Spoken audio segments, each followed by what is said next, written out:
So you just finished watching The Witch, I suppose, and you decided to get on the internet, to get onto YouTube, to find a video to better explain what you've just seen, because it is a film that does leave a lot of people with a lot of questions, and basically that's what I did.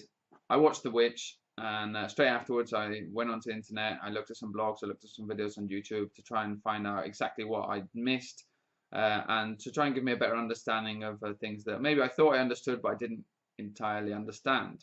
So while I was doing that, I thought that I could actually sort of help out, because I had some of my own ideas, and what I thought I'd do is do a video and explaining my point of view, and hopefully it will be able to explain a lot of doubts that you had about the film and answer any of the questions you have.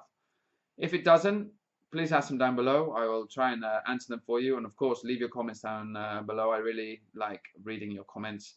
And just to let you all know, there'll be huge spoilers in this video, so this is not a review. If you're looking for a review, you're going to have to look for another video, because there are huge spoilers. And as always, this is my point of view, it's my opinion. So if you don't feel the same, that's perfectly fine. But these are just things that I feel. So first off, we're going to talk about the title. Obviously, it's spelled with two V's instead of a W. That's very easily explained. Basically, in the 16th and 17th century in England, a lot of texts and stories about witches and witchcraft, they actually spelled the name witch with two V's instead of a W. So that's quite fitting, because obviously this film is set in the 16th and 17th century about witchcraft, and it follows the family who originally came from England. So basically the plot of the film is very simple. It's good versus evil, and basically, yeah, obviously Satan is evil and God is good, and the people are in the middle, as always.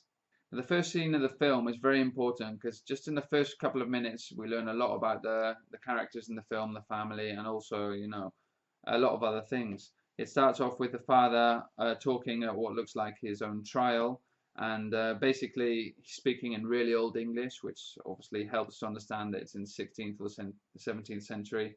It's such old English that it's quite difficult to understand. I had to put subtitles on a lot just to help me out. But obviously that helps you understand the era of the film. We also learn that they have sailed over from England, leaving their people behind. And this is when we sort of realize that the way he's speaking, he's very religiously orientated. And we find out that obviously he's part of the Puritan section of religion. And they basically were a group that broke away from the Church of England, believing that it still held too many of the Catholic Church's remnants. And after trying to reform the Church of England, they failed, and they decided to break away completely to follow their own beliefs. And a huge section traveled over, obviously, to America. Their main belief basically was that God directs all things, and that he's the one that decides everything. And this is reiterated throughout the film, especially by the father, who's trying to teach the son in his religious Puritan ways, and he repeats that a lot. So the final thing we take from the first scene is that the family are basically banished from this Puritan plantation. It seems that the father is, actually too strict for the Puritans, his beliefs, and he's just as well believing that they aren't strict enough. So he's sort of banished or exiled from the plantation. Now this is really important, as it illustrates, the metaphor in the film, which is obviously the religious account of Adam and Eve. They're banished from the Garden of Eden for their sins, cast out to fend for themselves, and therefore lose the protection of God. And having been exiled from the Puritan church, their newborn son Samuel obviously is not baptized. What does this mean in the Puritan religion? This means that if you're not baptized, you're unprotected in the eyes of God, and obviously it's more dangerous because Satan can get to you easier. Just before Thomason is handed Samuel, you see the mother's loving smile towards her daughter, a smile that you're never going to see again. So it's really significant, this part of the scene, because up until this point, the family is represented as a good religious family close to God, and this is where everything changes. Now, after Samuel is stolen, obviously Thomason's playing peekaboo, and he disappears. We see the witch for the first time, which is shocking, and now we know that there is a witch, and she has the baby and quickly kills him, mashing his blood and his guts and everything else in a weird sort of mixing tube or bowl of some kind. Now that mixing tube or bowl was actually used a long time ago, supposedly by witches. They killed young children, and they mixed up their blood and their guts in this, I don't actually know the name of it, and they mixed it up, and then what they did is, as you can see in the film, they sort of slather it all over their body and all over their broomstick. And this part of the film actually comes from, from folklore stories where basically they actually called it butter, and without this sort of butter or the young children's blood, they weren't able to fly. Now, after the scene of the baby vanishing or being stolen or being killed, we start to sort of get introduced to the characters more, and we actually start to believe, although they're very religious and led by the father who's very strict, they're not as pure at heart as they should be. And each of the characters, we see that they have a sin or they have something bad in them that is definitely moving them closer to Satan. For example, firstly, the mother. She blames Thomason for the death of Samuel. She loses all hope. She starts to, have a lot of despair, and most importantly, she loses her faith. And this slowly moves her towards the sin of wrath. She starts to hate Thomason. She treats her really badly. She can't stand her, and she starts saying that she wants to sell her in the village. So this is the sin coming into her, which is wrath. The father, on the other hand, who's supposedly the most religious, is actually probably one of the biggest sinners in the whole family. He has a corrupt sense of personal value, which is basically what is described by the sin pride. He believes he's the provider of a pillar and the pillar of the family, but is unable to feed them. He can't protect them, and he doesn't even have their respect. At the end of the film, the women seem to be more powerful than him. And in a Puritan family, this is definitely a no, because the men are the people that control the family. Now, Caleb, the son, it's a bit more simple. Basically, his sin is lust. You can see it throughout the film. He's rebelled with lust. Every opportunity, he's looking at his sister's, breast and her blouse. And obviously, this later on in the film, which I will explain, is his downfall when he encounters a witch. And Thomason's, this is easy. People didn't really, a lot of people didn't see this. I was watching videos and they didn't see it. Basically, she's sloth. Throughout the film, she prays to God for forgiveness, but she openly admits, that she's been idle of her work, she's been neglectful of her prayers, and basically her sin is sloth. She should be working harder, she should be doing more things, and she isn't.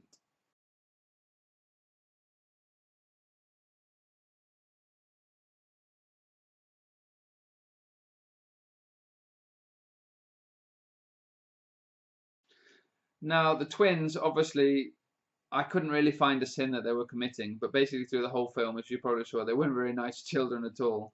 But basically, as you come to find out, they do speak to the goat, and obviously Black Phillip, who is the goat, who's representing, who is Satan, basically corrupts them and uses them as a sort of tools to convince the family that Thomason is a witch.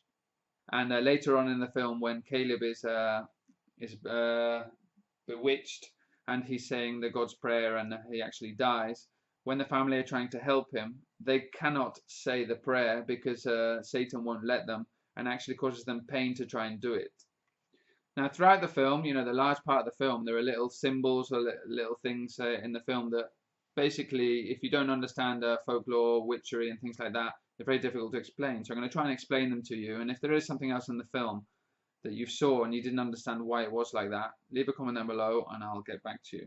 So the first thing, and probably the most important thing, is the rabbit, which I haven't seen a lot of people talking about the rabbit, but it's very, very important in the film.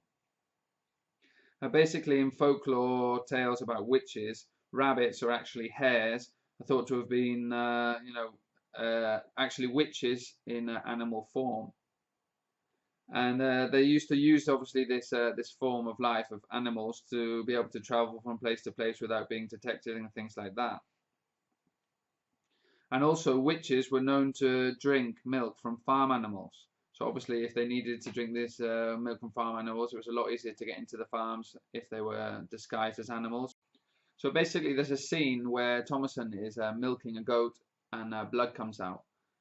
And basically that is because after the hare or the witch has drank the milk, they turn what's left into blood. And it's something that's in a lot of folklore stories. So this is why she sees the hare in the barn, and the next morning when she's milking the goat, only blood comes out. Now, perhaps the most significant part of the hare's purpose in this film is actually the night before Caleb goes out looking for food. Obviously, the children hear their parents arguing, and they're talking about how they're going to sell Thomason in the village. And Caleb obviously doesn't want this, so he gets up early, he takes the horse, And in the end, Thomason goes with him, and he's looking for food. While they're out looking for food, they see the hare, and this is perfect opportunity for Satan, because what he does is he separates Caleb and Thomason. He scares the horse, which runs away, which is something very important, because that means that they can't go back to the village, so they're stranded out in the middle of the countryside next to the wood. And obviously Satan does not want Thomason to go back to the village. Then the hare leads Caleb astray, and actually, the witch, and leads him back to her house. And obviously, because he has the sin of lust, she's able to coax him into her house, and obviously she kisses him, and this is where she sort of possesses him or leaves her like a witch's spell. So that evening, when Thomason goes into the barn just after she sees the hare, she obviously sees Caleb. He's come back, he's delirious, he's naked, and they take him back into the house. And the next morning, obviously he's in a bad way, he's been bewitched, and this is when the family realise that there is witchery going on in their farm and things like that, and they try and protect him, and this is when he coughs up the apple. And this obviously goes back to the story of Adam and Eve with the apple, that where they gave into temptation and ate the apple, with Caleb gave into temptation and kissed the witch, and obviously she possessed him. After that, the family do a prayer, and they try and help and release Caleb from obviously the witchcraft, and it does seem to work, because he comes out of it, and this is when he starts proclaiming his love for God, and it seems just at the end he seems to be at peace, and that he's forgiven for his sins, and he's taken into heaven. So perhaps the strangest scene is the raven picking at the mother's nipples. When I first saw it, I didn't understand it at all. I watched it with my girlfriend. She looked at me in a strange way, saying, "What the hell's happening?" But I did look into this, and this is related to also stories from this time period. And basically, we believe that witches had actually familiars, people that wanted to be witches and sort of work for them, and they were actually fed on blood from nipples. So basically, the mother wakes up, and it's as if she's woken up from a dream. Her silver cup's back. Caleb's there with Samuel, so it's as if nothing's happened, and she's happy again. And she takes Samuel, and she thinks obviously that he's hungry, and she wants to give him milk. And then the camera changes, and you can actually see that it's a raven, sort of picking her nipples. So that's supposedly meant to represent, or at least in my opinion, the familiars that work for the witches, and they obviously feed on blood. And something that a lot of people have spoken about, and there have been a lot of debates about this and a lot of different opinions, is the chopping of firewood. The father's always chopping firewood.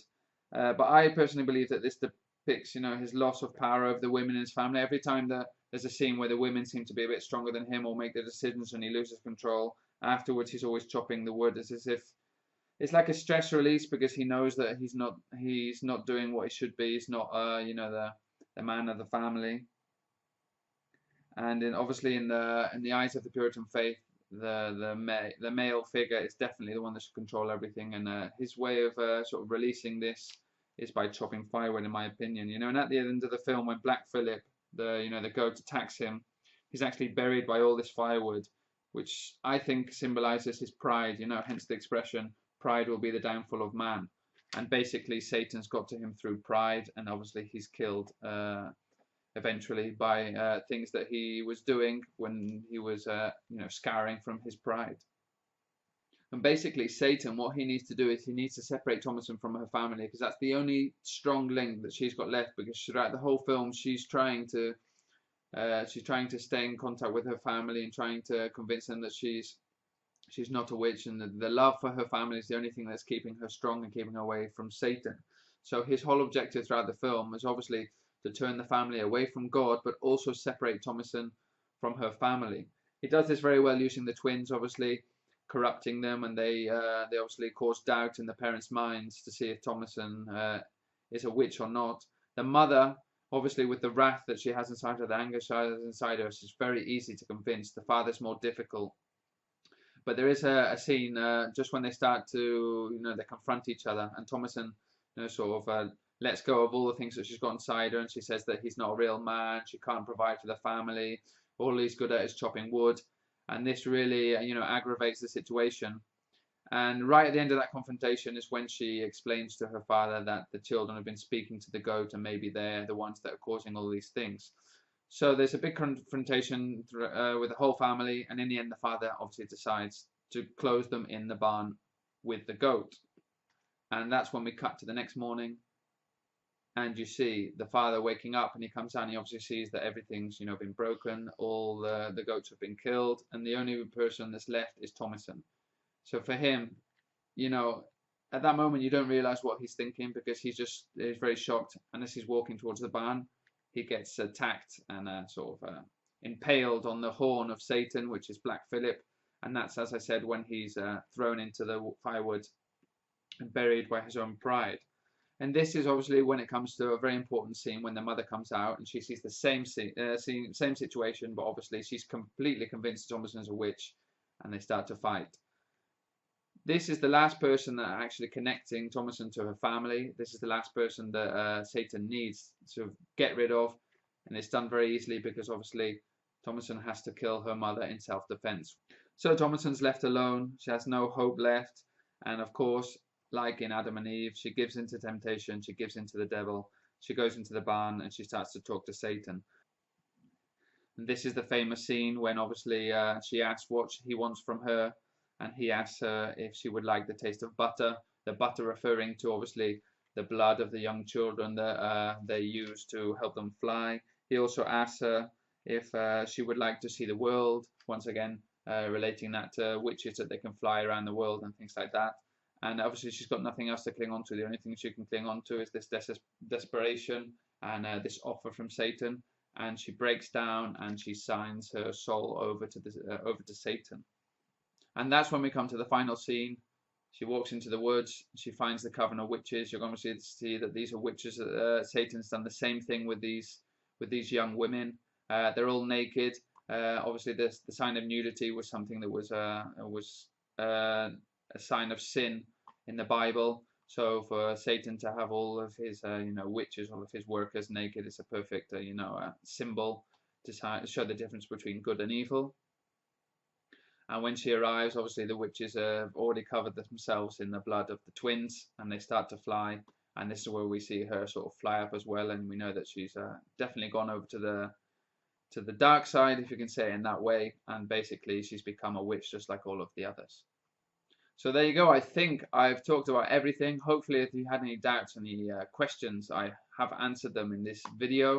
If I've missed something or you weren't sure about anything, leave a comment down below. I will get back to you, and of course I will look into it if I can. Hopefully you understood my explanations, and I tried to do it as quickly as I could because it's very difficult, but that's my opinion, and that's what I think of the film The Witch. Really enjoyed it, especially the second time round when I knew all of the plot points and obviously all of the symbols throughout the film.